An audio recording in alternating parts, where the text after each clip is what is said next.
Hey traders, welcome to Charts and Coffee. Hope everyone's doing well. Should be an interesting morning in the aftermath of Netflix and what that might do in terms of a certain contagion, certain concern emanating through the market. So far, does not seem to be really an issue at all. Markets are heading higher. So one of the things that I did get asked, because I had a video on Thursday, and the comment was, why the S&P is heading lower. And remember, gang, it's never an issue of, from point A to point B is a straight line. I think a lot of you know that. It's always a very we take the scenic path sometimes. And when I look at the S&P, the reason that we want to keep an eye on this one is because the S&P staying above 200, which it has so far valiantly been able to do, is really reflective of, I think, a continuing, and I discussed this in the video, a continuing strength in XLV, and then some resilience, some bouncing in XLF and in XLK. So healthcare, uptrend, financials, bouncing, and tech, XLK, probably some optimism, but not a downtrend yet, just a lot of bearish momentum. So a lot of markets that are sitting down at the lower end of their ranges. So, one thing that was interesting, and I mentioned this to the traders in the futures room and in the Sector Secrets Mastery, and I'm going to mention this to you all now too. So this is the last year of I'm going to clean this chart up just a little bit because those lines are there for a reason. And these are all lines that were drawn based upon the Darvis 2.0, which you can get from countdowntrader.com. And the idea behind what I've drawn on this screen is where those Darvis levels are showing resistance and support. If a Darvis level is above price, that's resistance. If a Darvis level is below price, that's then support. And if you look at where we are, not only in the choppy range. Now, why do I call this a choppy range? Let me grab my drawing tools here, and I'll talk about the implications for this chart. I look at the VIX mostly as some direction, some volatility. We have bearish momentum, but we have a neutral trend, which, as you notice with this yellow down in the second row of the multi-trend here, it's neutral, it's non-trending. So this is then oversold. This becomes overbought. That's how CHOP is decoded. That's how it's defined. So the closer we get to this Darvis, to this area, that's an oversold zone, gang. This area here becomes increasingly oversold. The idea now is what? If we are going to move higher, that's a huge if we're going to move higher out of this support zone, right, and start to move up here, what's the expectation? Well, anytime I see volatility, the VIX futures, the VX futures move higher, I'm thinking really two things. Yeah, volatility is going to start to increase. And if you look at the way in which we're getting sort of similar sized daily candles in the indices, we're not really going anywhere.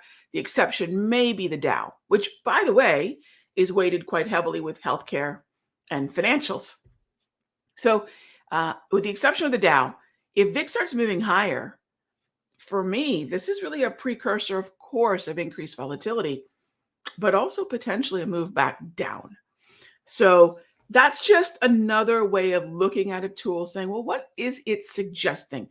Nothing is leading, gang. I don't believe there's a single leading indicator in the world except for probably Jerome Powell, right? There's no leading indicators out there. But what is the suggestion? What is the probability? So that's something else that I'm looking at right now. Okay, so I thought I'd kick it off with that discussion, and Well, we'll dive into your questions. All right, so let's go ahead and do that. And there we go. All right, first question we have is, hey there, Stephen. Good morning. Does Evans and Daly speaking at 10:30 bring too much risk to the first come first serve oil inventories release? So I would not generally be too concerned about Evans and Daly as potentially massive market moving individuals. No offense, they're just not voting members. See this lower row right there? So, of course, they're part of the. I always think of, whenever I think of the FOMC, I'm so dating myself right now. How many of you remember the Super Friends from the 70s and 80s, 70s mostly, right? And the Hall of Justice. I always imagine them sitting in the Hall of Justice, making all their decisions. Well, Evans and Daly are not voting members of the Hall of Justice.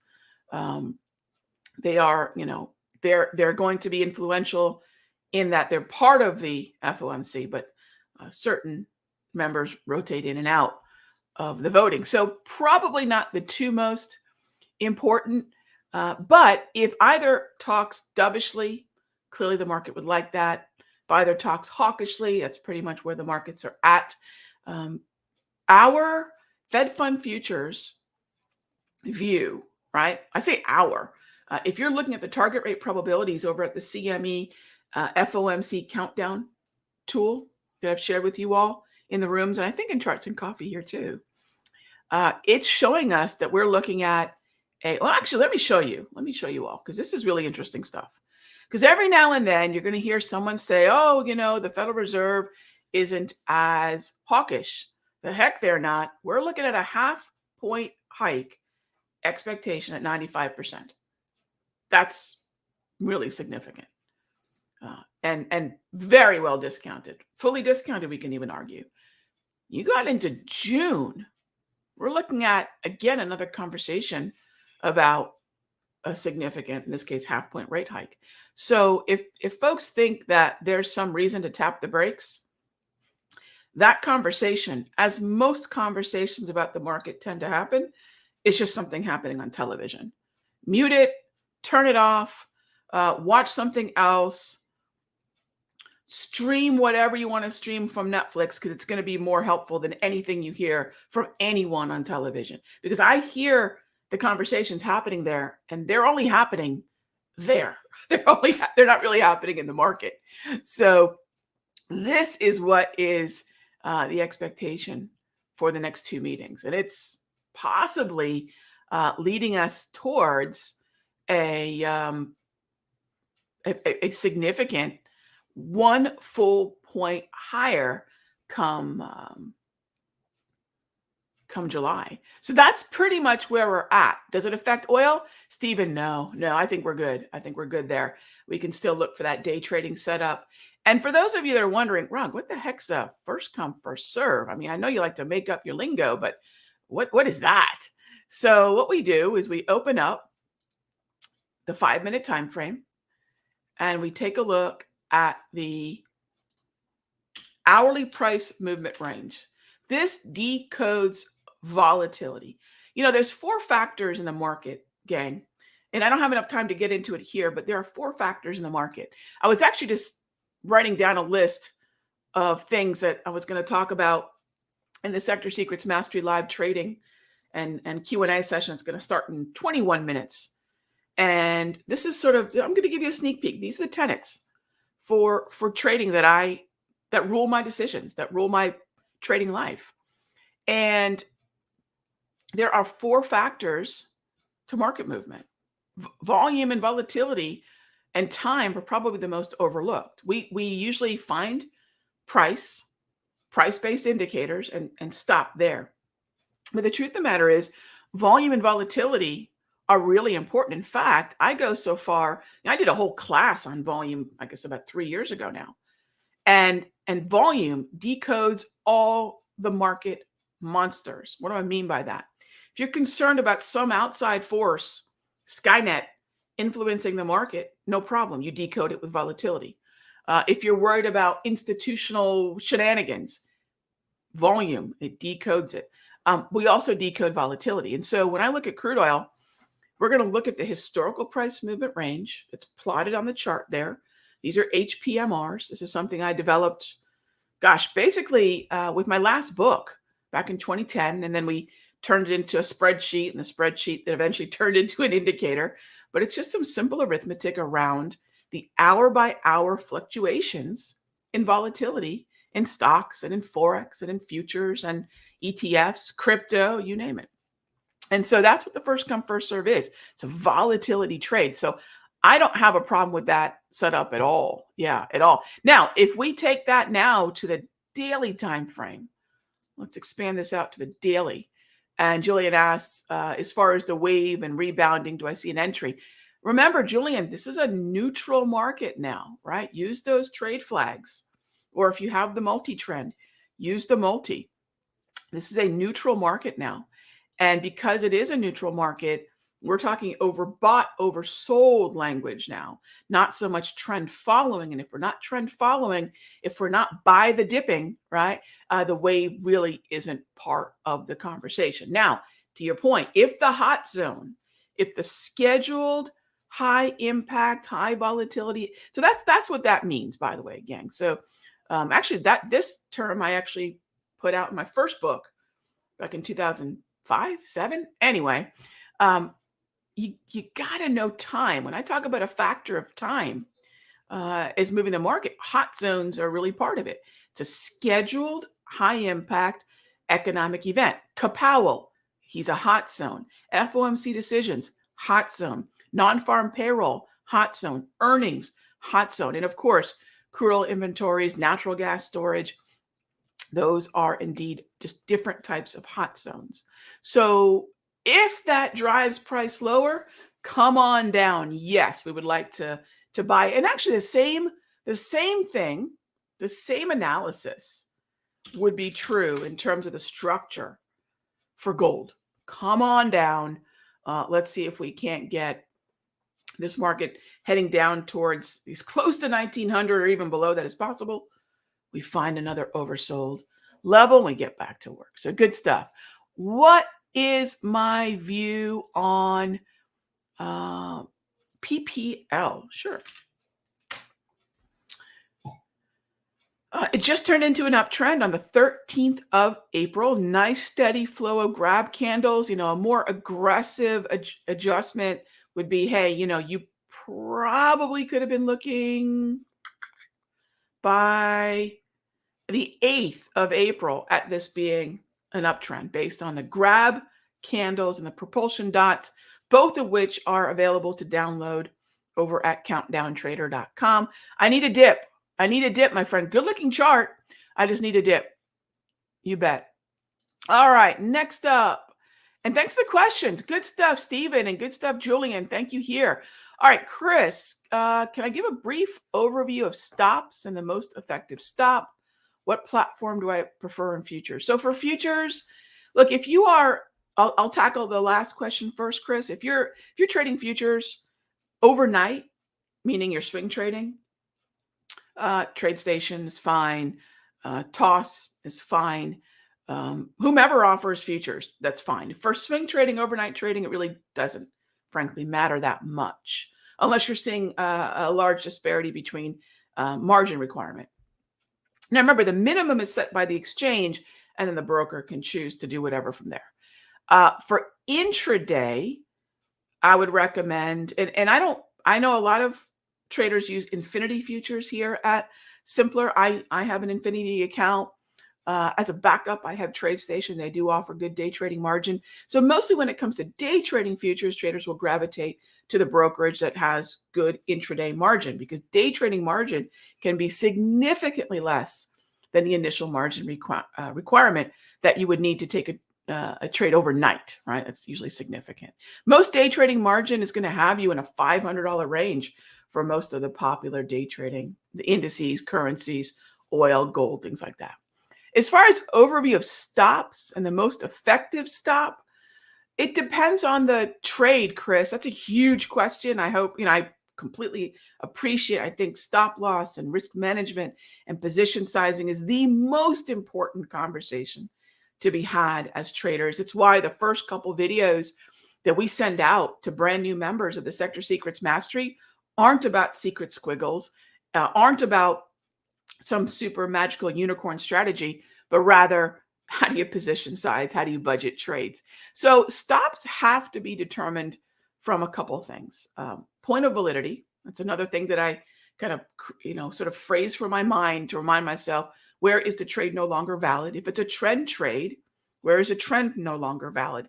If it's a fade of a sideways range, when have we broken outside the range? So validity would be the first conversation. And then as far as a stop's effectiveness,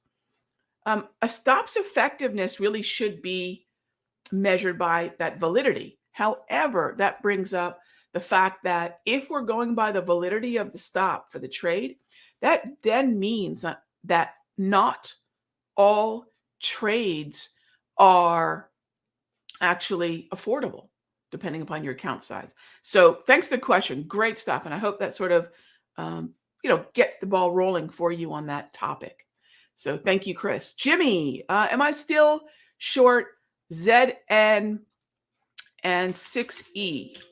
I have been short ZN. I am sadly not short ZN right now. I need to get in. We've been in and out of ZN, but right now I'm not. I wish I was. I wish that answer was yes, but I'm currently not short ZN. I've got some longer term IEF puts, which is the ETF alternative to ZN, but I'm not in ZNs right now. And I am absolutely open and ready to get in again. 6E, am I still short? Yes. This will be the fourth go round we've had on 6E since the 115 handle. And if we get another rip up to probably about 110, we'll reload and get in that short again. But for now, yes. But we've scaled out of this thing and we have trailing stops on 6E. And the same goes for FXE. I'm in both. So thanks for the question. Next up, Kevin. A number of large banks are 2X, all right, double red, but the XLF is still in chop. Would I play? Now, one of the reasons for that, Kevin, is Berkshire.